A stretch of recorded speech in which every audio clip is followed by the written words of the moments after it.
Shalom adik-adik. Kita akan memulai ibadah sekolah minggu kita pada pagi hari ini. Kita akan pujian Selamat Pagi Bapa.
Terima kasih Yesus untuk penyertaan-Mu Tuhan sepanjang hari ini Tuhan.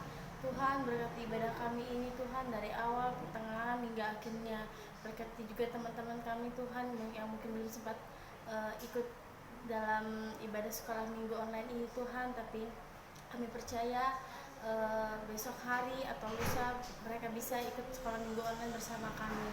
Berkati juga guru-guru sekolah minggu yang akan membawakan firman-Mu Tuhan. Indah kami dalam Tuhan Yesus Kristus. Haleluya. Amin. Kita angkat satu pujian yang mengatakan dari terbit matahari.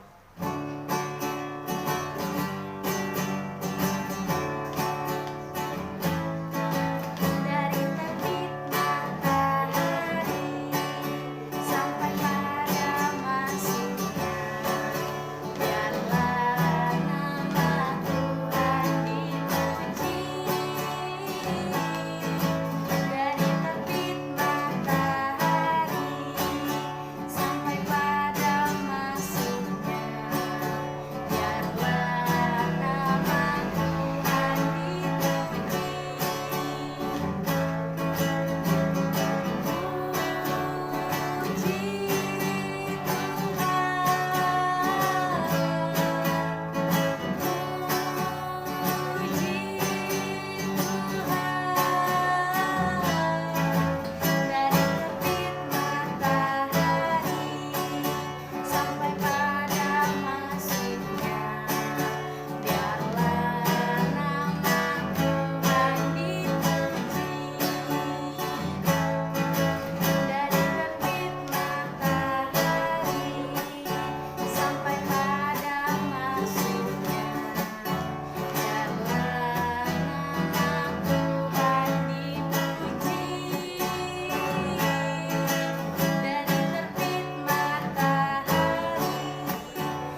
angkat pujian firman-Mu kita bagi kakiku.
Mari kita berdoa.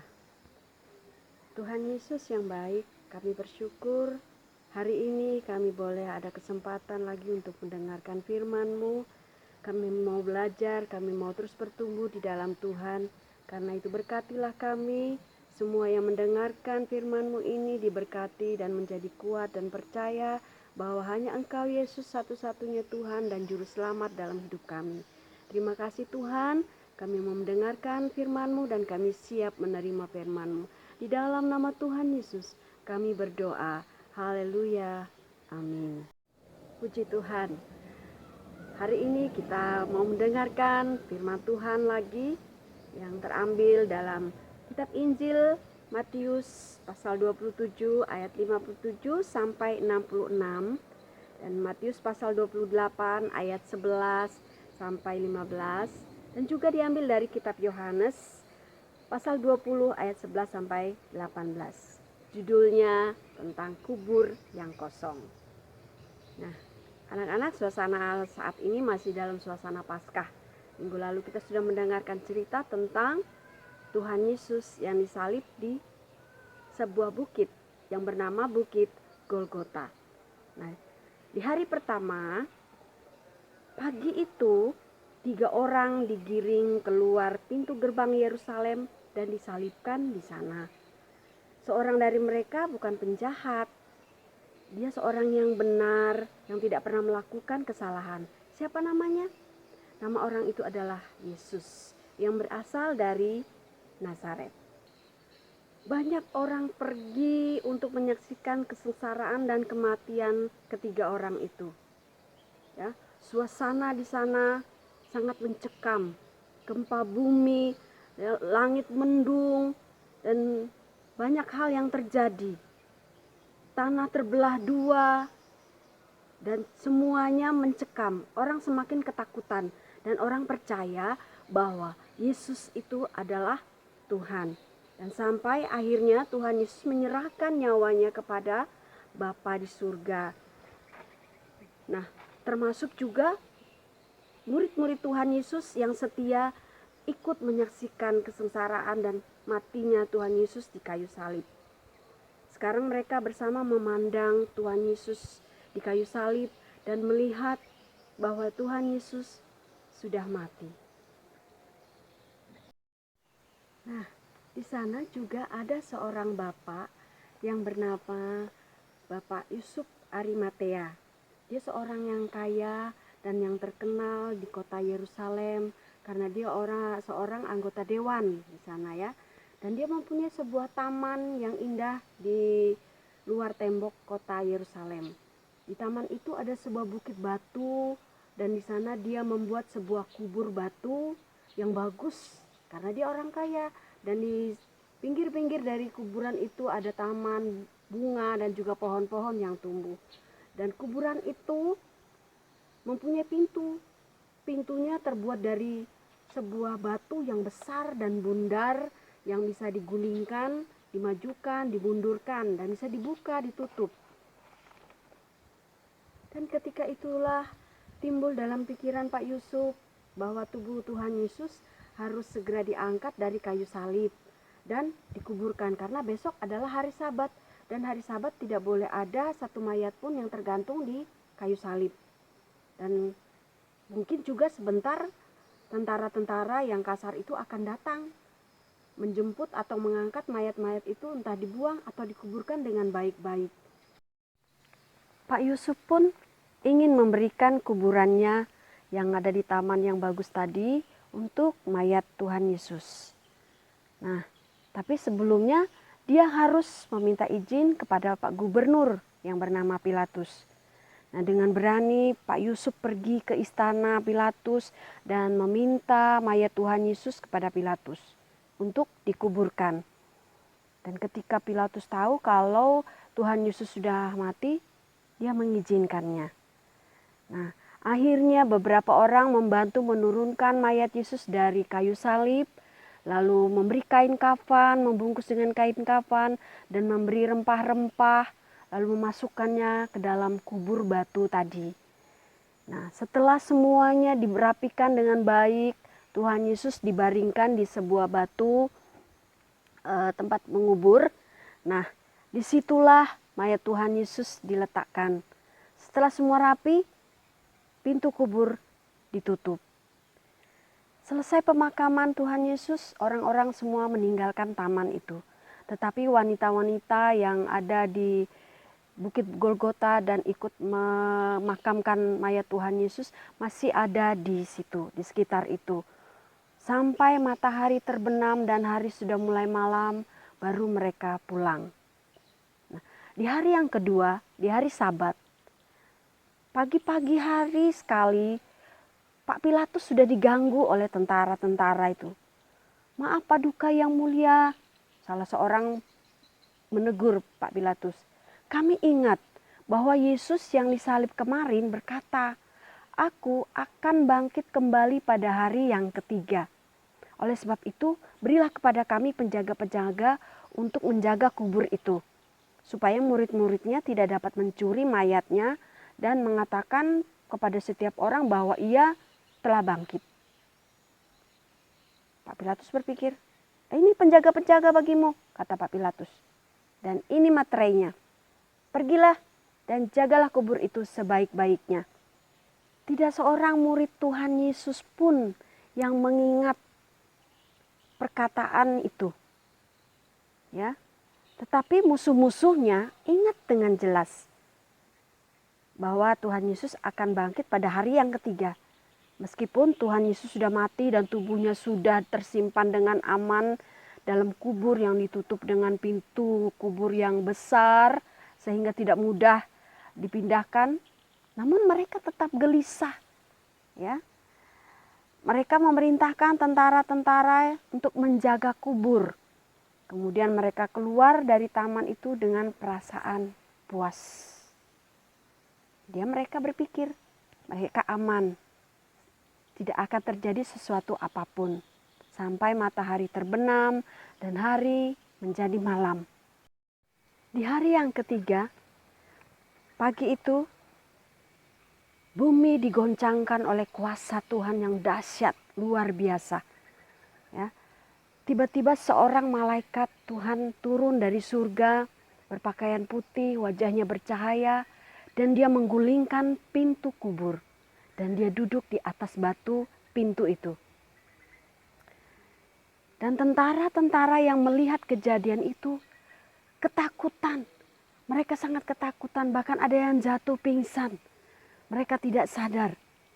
Dan dia tidak bisa melihat betapa luar biasanya Bapa di surga membangkitkan Tuhan Yesus. Tuhan Yesus sudah hidup.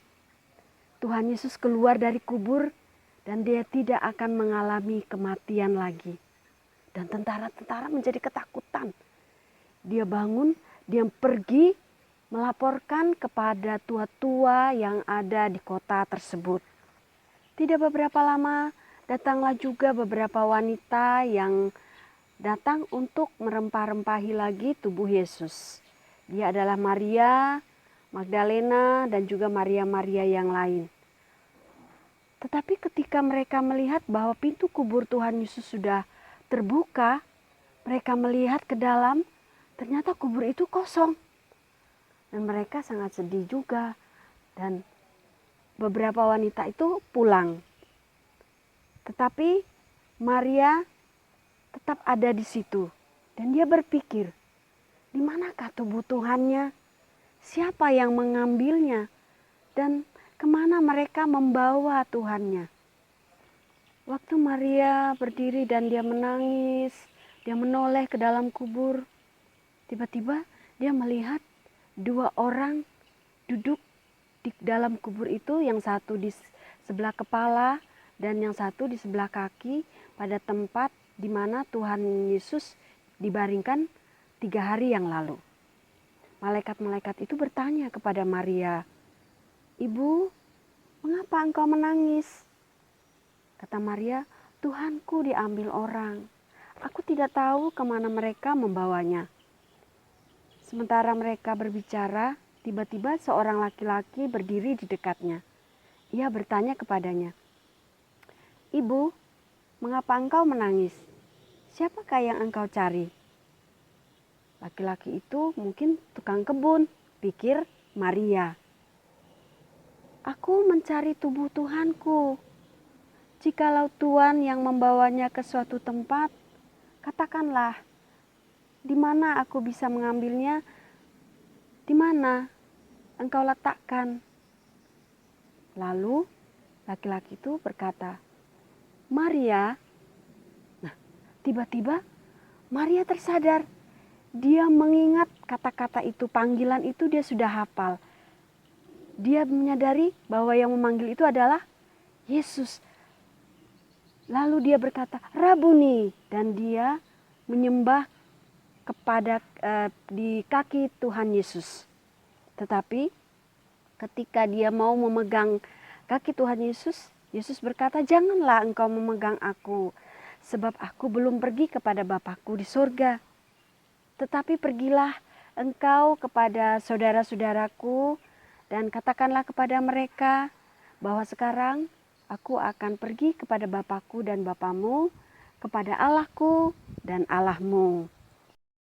Dengan sukacita, Maria bangkit dan berlari pulang ke Yerusalem. Dia menjumpai murid-murid Tuhan Yesus dan berkata, "Aku sudah melihat Tuhan Yesus." Dan dia menyampaikan apa yang dipesankan oleh Tuhan Yesus kepada murid-murid Tuhan Yesus yang ada di situ. Nah, di samping itu, tentara-tentara tadi yang lari pulang ke kampungnya, pulang ke Yerusalem, mereka bercerita kepada para pemimpin-pemimpin Yahudi yaitu musuh-musuh Tuhan Yesus, apa yang mereka lihat pada waktu itu? Mereka tidak mau menyerah. Mereka maju dengan tipu daya yang jahat. Ya, mereka menyogok para tentara dengan berpesan kepada setiap tentara itu, katakan kepada setiap orang bahwa murid-murid mencuri mayat Yesus waktu kamu sedang tidur nyenyak. Kami menjamin supaya kalian tidak dihukum oleh gubernur. Nah, tentara-tentara itu bersaksi dusta, bercerita kepada orang banyak, dan orang-orang itu mempercayai cerita tentara-tentara itu. Dan cerita itu masih sampai sekarang dipercayai oleh sebagian orang. Tetapi mari kita bersukacita. Pada masa kini di seluruh muka bumi ada banyak orang yang percaya dan merayakan kebangkitan Tuhan Yesus. Karena mereka mengasihi Tuhan Yesus. Mereka mengasihi Tuhan karena mereka percaya Yesus adalah juru selamat yang hidup, yang sudah bangkit dari kematian dan akan hidup untuk selama-lamanya. Amin. Mari kita berdoa. Terpujilah nama Tuhan, kami bersyukur, terima kasih banyak Bapa. Firman-Mu sudah mengajarkan kami untuk percaya bahwa Tuhan kami Yesus Kristus sudah bangkit dari kematian dan Dia sudah mengalahkan musuh-musuhnya dan Dia sudah menyatakan bahwa Dia adalah Allah yang hidup. Dan kami bersyukur, kami bangga memiliki Allah dan Tuhan kami seperti Yesus. Terima kasih Tuhan, kami sudah belajar tentang firman-Mu dan kami tetap percaya bahwa Engkaulah Allah kami yang baik, Allah yang mengasihi kami. Berkati semua anak-anak sekolah minggu, berikan mereka pertumbuhan yang baik, terutama iman percaya mereka. Mereka boleh semakin mencintai Tuhan, mengasihi Tuhan lebih dalam lagi, dan pakai hidup mereka Tuhan untuk menjadi alat Tuhan. Berkati mereka dalam studi, dalam setiap rencana dan cita-cita mereka, supaya semuanya menyenangkan hati Tuhan. Terpujilah nama Tuhan, terima kasih buat firman-Mu hari ini. Di dalam nama Tuhan Yesus kami bersyukur. Haleluya. Amin. Kita akan menutup ibadah sekolah minggu kita pada hari ini. Kita angkat satu pujian, terima kasih Yesus.